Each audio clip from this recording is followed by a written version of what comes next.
Assalomu alaykum, Isakova Sitora, pedagog, art-terapevt, influencer. Bola quloq solmaydi onasini. Shu haqida bugun gaplashamiz. Bola onasini nimaga quloq solmasligi mumkin? Oiladagi eng katta muhit ada bilan onani bir-biriga bo'lgan munosabati. Uyda erkak kishi agar juda ham qo'pol, qo'rs, ayolini o'rnini ko'rsatib qo'yadigan yoki naborat o'rnini yo'qligini ko'rsatadiganlarni bolalari ko'p holatlarda quloqsiz bo'lib o'sib chiqadi.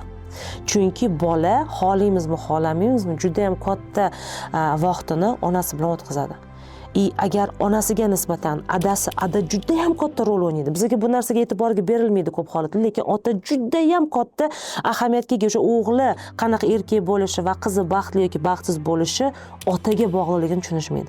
Otani bitta onasiga "Hey onneni" deyishini o'zi qanchalik bolalarning psixikasini buzishi, qanchalik betarbiya bo'lishiga olib kelishiga tushunilmaydi. Hayotda onani o'rni bor bo'lsa, даже ota "Ona nima dedi? Ona aytdimi? Nima ona aytdi?" Всё, uyda hamma quloq soladi. Mana eng katta yechim bu. Bundan tashqari onalarni ko'pincha bolani quloq solmasligi, bola onani quloq solmasligi. Bu onani neadekvatligi. "Men qilishim kerak, ish qilishim kerak, o'zimga qarashim kerak" qiladi-da, anaqa o'zi bilan o'zi jinni xotin bo'lib yuradi-da, esiga tushgan mahal, o'ziga qulay bo'lgan mahal "Ishingni qil, kitobingni o'qi" baqiradi.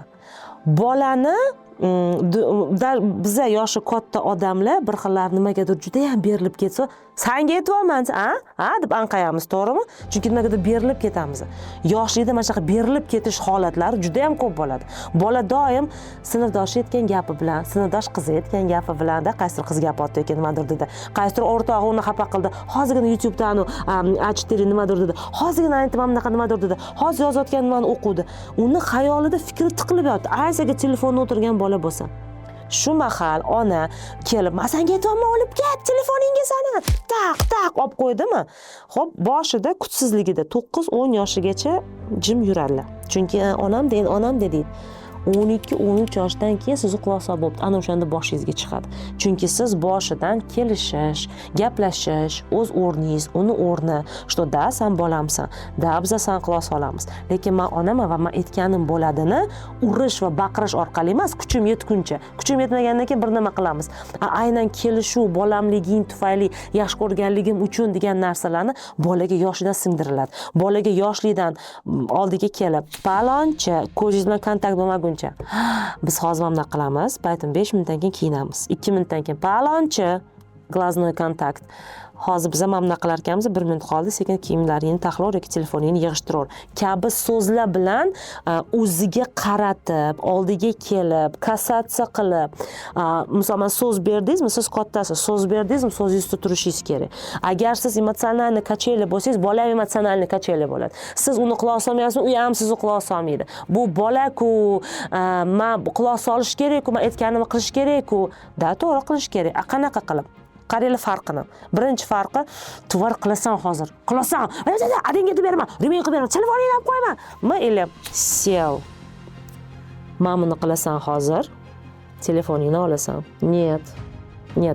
Давай так. Telefon u bola o'shani sezishi boshlaydi. Da yonadi, da isterika qiladi, da baqiradi. Kimda isterikasi orqali qaryapti? Ona o'sha emotsionalni kacheli emas. Dars, keyin telefon.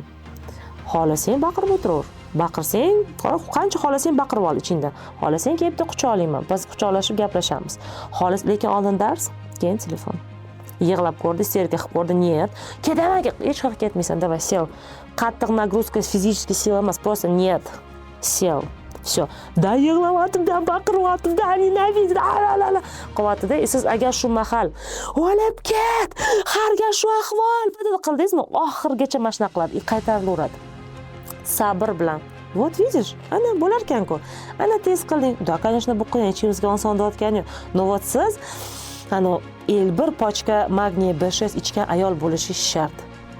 Qayerdadir не справляетесь, ko'ryapsiz, уже zashkal ketyapti, уже все, уже eplolmayapsiz, уже qo'l titrayapti, hozir urib yorasiz, hozir turtib yorasiz. Bu yerda adani katta roli bor.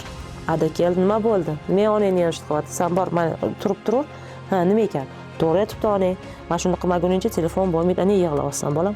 Vudi qilib, уже kuch bilan ota qo'shildimi? Bu bir yig'lab oldi, bu bir jinnilik qilib ko'rdi-da. Lekin qarab ko'rsa, qancha baqirishdan qat'iy nazar, qancha jinnilik qilib yig'laganidan qat'iy nazar, adasi bilan onasi bitta ekan. Bitta para ekan. Ularni aytgani bir xil ekan va shu narsa bo'lar ekan. Oxiri smiritsiya qiladi, keyin telefonni oladi. Shu mahal urg'u berib ketish kerak. Ko'rdingmi bolam? Mana xuddi shu narsani xuddi shunaqa yarim soatda qilib olishing mumkin edi yoki 1,5 soat baqir-chaqir qilib olding. Keyin gal xuddi shu xatoni qiladi. Yana urg'u berib ketar ekansiz. Mana qara, o'tgan gal ham jinnilik qilding, 1,5 soatda olding. Bu gal ham jinnilik qilding. Jinnilik qilmagan qo'y yarim soatda olarding. Bir marta bo'lsa ham to'g'ri qiladi. Bir marta bo'lsa ham bolam keyin yana boshdan shundan boshlamaylik deysiz, to'g'rimi? O'sha mahal shartta o'tiradi-da, rostdan ham 3 marta shunaqa bo'ldi. Jahlim chiqqanda mana bunaqa bo'ldi. Jahlim chiqib yiqib qo'ychi deydi. Siz ham qo'yniga qarang, charchaganiga qarang, qorni to'qmi, ochmi qarang. Kechqurun 7-8 gacha darsini qoldirmang. Qarabsizki, u o'zi sekin mana bu svязь bor-ku, ketma-ket ulanib ketayotgan svязь tushunishni boshlaydi. Miyasiga analitikasi yoqilib, to'g'ri, hozir baqirsam, yig'lasam, jinnilik qilsam, yo'vashi telefonsiz qolaman, yana 1,5 soatga cho'zilib ketadi. O'shaning o'zini o'zi kontrol qilish o'rganadi-da, повторение bo'lgandan keyin harakat qiladi. Keras oldi. Ko'rdingmi, yarim soatda shunaqa qilib o'rgatasiz. Hech qachon, hech qaysi bola bitta urishgandan, bitta gapirgandan, ili 1-2 ta gapirgandan siz kayfiyatingizni qarab o'zgarmaydi.